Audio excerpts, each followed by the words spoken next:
또 요즘에 그 윤석열 후보에 대한 이슈가 따끈따끈한 것들이 너무 많이 터지고 있어요. 네, 여러 가지 그냥 망언 제적이라고 할 정도로 극빈의 생활을 하고 배운 것이 없는 사람은 자유가 뭔지도 모를 뿐 아니라 자유가 왜 개인에게 필요한지에 대한 그 필요성 자체를 느끼지를 못합니다. 가난하다고 해서 외로움을 모르겠는가? 가난하다고 해서 두려움이 없겠는가? 가난하다고 해서 그리움을 버렸겠는가? 가난하다고 해서 사랑을 모르겠는가? 소득에 따라서 또 학력에 따라서 평소에 나눠서 보는 차별의식이 있었고, 뭐 소득이 많고 많이 배운 사람들은 좀 가깝게 생각하는 부분이 있고, 그렇지 않은 사람들은 비하하는 의식이 무의식 속에 있었기 때문에 그런 얘기를 했다, 저는 그렇게 보는 거고요. 편을 갈라서 못 배우고 못 가진 사람들은 이렇게 비하하는 이런 생각을 갖고 있는 사람이 국가를 이끄는 정책을 하게 되면 큰일 나게 되는데, 반면에 이제 이재명 후보 같은 경우에는 공직자의 선출직에 바라보는 자세에 대해서 국민인 주인을 모시는 그런 그 공복이다, 국민이 주인이고 선출직은 멋습니다, 네. 이런 생각을 갖고 있기 때문에 아주 시각이 분명하게 다르죠.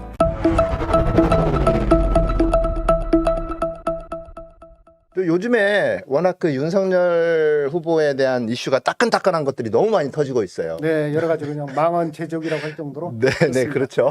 너무 황당한 얘기를 뭐 너무 많이 하다 보니까 처음에 몇 번 실수할 때는 정말 실수고 실언인 줄 알았어요. 근데 이게 이제 겪어보면서 워낙 많이 이제 그런 얘기들이 나오다 보니까 이 사람은 이게 실수가 실언이 아니고 그냥 평소에 자기 가치관이 그렇죠. 네, 그런 것 그대로 같아요. 드러나는데 그게 네. 우리가 일반적으로 갖고 있는 우리 국민들의 생각하고는 너무나 다른 얘기. 전북대를 갔는데 이 가난하고 못 배운 사람들은 자유를 모른다 이런 망언을 해버렸어요. 저도 뭐 깜짝 놀랐습니다. 그 얘기 네. 듣고 참 어떻게 그런 얘기를 할 수 있을까 이제 참 의아했는데, 제가 봤을 때는 국민들을 소득에 따라서 또 학력에 따라서 평소에 나눠서 보는 이런 차별의식이 있었고, 그리고 이제 그런 것 때문에 뭐 소득이 많고 많이 배운 사람들은 좀 가깝게 생각하는 부분이 있고, 그렇지 않은 사람들은 비하하는 의식이 무의식 속에 있었기 때문에 그런 얘기를 했다, 저는 그렇게 보는 거고요.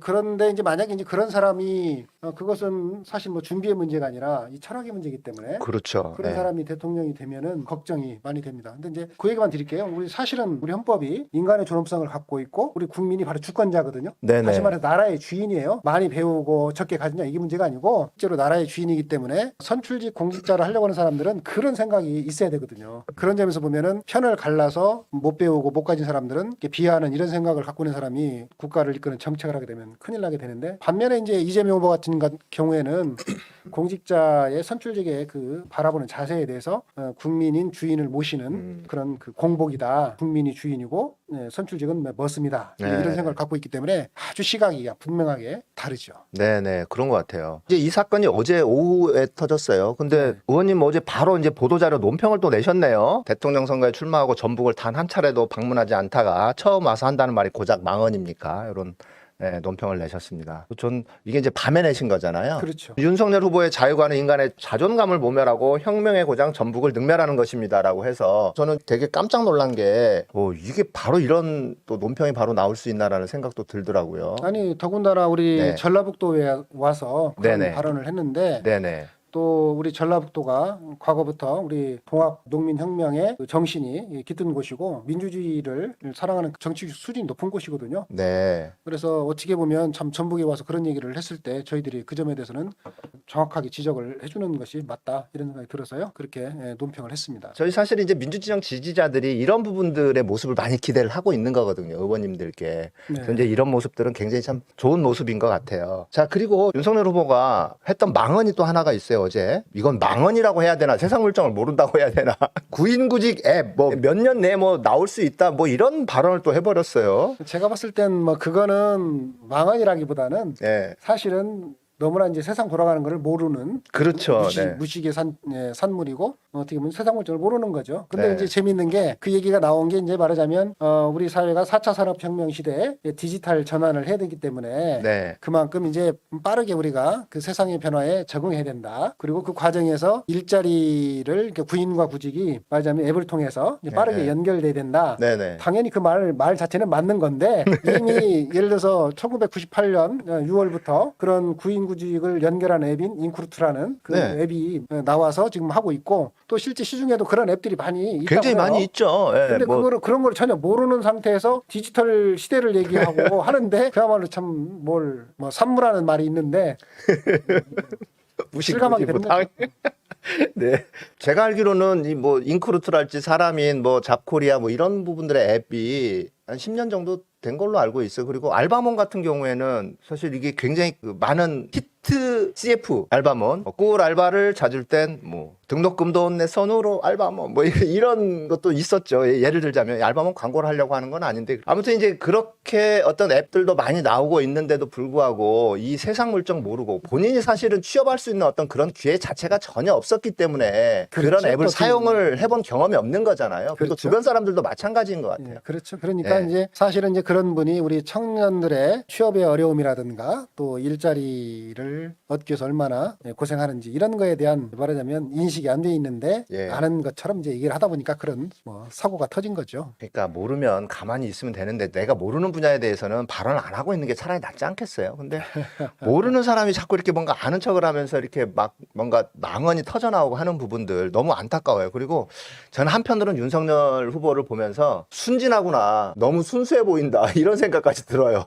그런데 이제 여기는 이제 보통 사람이 아니고 네. 지금 한 나라를 이끌어가겠다는 대통령 그렇죠. 후보로 나오신 네, 네. 분이기 때문에 그런 말로는 용서가 안 되는 거죠. 그럼요, 네, 네, 맞습니다. 아까 이제 그 가난한 사람들 못 배우고 가난한 사람들 자유를 모른다 그 부분 있잖아요. 제가 문단에 등단하기 전부터 굉장히 애송시 중에 하나가 신경림 시인의 가난한 사랑 노래라는 그 시가 있거든요. 네. 가난하다고 해서 외로움을 모르겠는가? 가난하다고 해서 두려움이 없겠는가? 가난하다고 해서 그리움을 버렸겠는가? 가난하다고 해서 사랑을 모르겠는가? 가난하기 때문에 이 모든 것들을 버려야 한다는 것들, 그런 현실에 대한 그 아픔을 얘기한 그 시거든요. 예. 예. 근데 저는 어제 윤석열의 망언, 그 가난한 사람들 뭐 자유를 모른다는 그 망언을 딱 듣고 나서 바로 이 시가 생각이 나더라고요. 김건희 씨 관련된 논란이 지금 끊이지 않고 있어요. 그렇죠. 그거 어떻게 보세요? 도대체 김건희 씨 논란 어디까지가 진실이고 어디까지가 가짜고? 그거는 아무도 알 수 없을 것 같아요. 예. 그분이 워낙 변신을 쭉 해왔잖아요. 네. 예를 들어서 뭐 이름도 바꿨죠. 또 얼굴도 바꿨죠. 또 경력에 대해서도 하도 이렇게 좀 얘기를 하고 있는데 어떤 건 진짜고 어떤 건 가짜고 도대체 알 수가 없는데 또 향후에 어떤 것이 어떻게 드러날지 모르는 상태여서 이제 우리가 뭐 까도 알 수 없는 게 이제 우리 양파 껍데기라고 얘기하는데 제가 봤을 때는 그 의혹에 양파가 지금 연상이 됩니다. 네. 그래도 한나라의 대통령에 만약에 그렇게 되지도 않겠지만은 영부인이라고 한다든가 거기도 일종의 공인이라고 볼 수가 있잖아요. 네, 그렇죠. 그러면 이제 국민들이 봤을 때 그분도 말하자면 어떤 사람인지 나라의 국격하고도 연결돼 있고 대단히 중요한 사람이라고 봅니다. 근데 이렇게 정체를 알 수 없는 이런 부분이 자꾸 드러나기 때문에 참 그 우리 국민들이 봐도 이걸 어떻게 받아들여야 될지 상당히 좀 뭐 황당하지 않을까 그런 생각이 들고 그래서 저는 이런 의혹에 대해서 본인이 국민 앞에 그 의혹에 대해서 명확히 좀 밝혀야 된다고 보고 그렇죠. 예. 또 법률적으로 책임져야 될 부분이 있으면 책임을 져야 된다. 저는 그런 생각이고요. 이제 그 점에 대해서는 윤석열 후보에 대해서 얘기를 하고 싶은 게 본인이 과거에 신정아 씨에 대한 학력 위조에 대해서 네. 수사를 해서 처벌을 했던 그런 게 있고 또 조국 장관 일가에 대해서도 네네. 정말 그 먼지라도 터는 이런 철저한 이런 것을 하면서 공정을 얘기했잖아요. 네, 정의를 네, 얘기했고 네. 저는 그런 마음이라면 자기 부인이나 혹은 뭐 자기 가족에 대해서 똑같은 기준을 들여대는 것이 맞다. 그런데도 불구하고 자기 가까운 사람에 대해서는 아무런 뭐 어떤 뭐 이런 태도를 보이지 않고 남에 대해서만 엄격하게 이러는 것은 그게 말하자면 뭐 내로남불이고 그렇죠. 뭐 율로남불이다 이렇게 얘기를 하고 그런 분이 만약에 이제 그 공직을 맡아서 일을 한다는 것은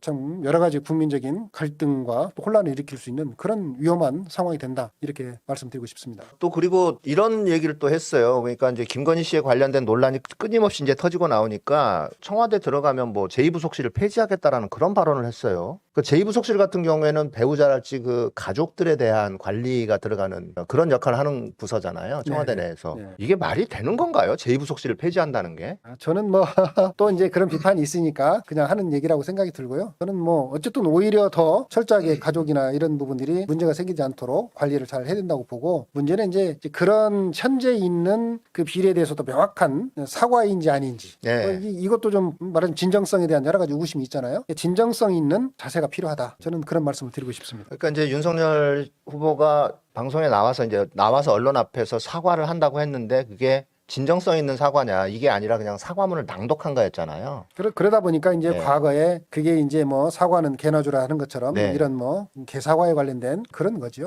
개사과 시즌2 얘기가 또 있게 된 거고. 그러니까 보통 우리가 생각하는 어떤 사과라는 것은 첫째는 진정성이고 그다음에 반복해서 사과하는 거. 그래서 그거를 상대방에게 그 부분들을 오해하고 있다면 오해를 풀어주는 거. 이게 이제 바로 사과의 정말 중요한 부분인 그렇습니다. 것 같은데 사과 자체가 제대로 이루어지지 않고서 그냥 굉장히 뭐 어떤 짜증을 내듯이 사과문 낭독을 읽고 그냥 바로 퇴장을 한다든가 하는 모습에서 진정성이 전혀 보이지가 않는 거죠. 과연 이거를 국민들 정말 무시하고 우롱하는 건가라는 생각도 되게 많이 들고 그러더라고요. 아마 많은 국민들께서 그렇게 네. 생각하실 거라고 생각합니다. 네.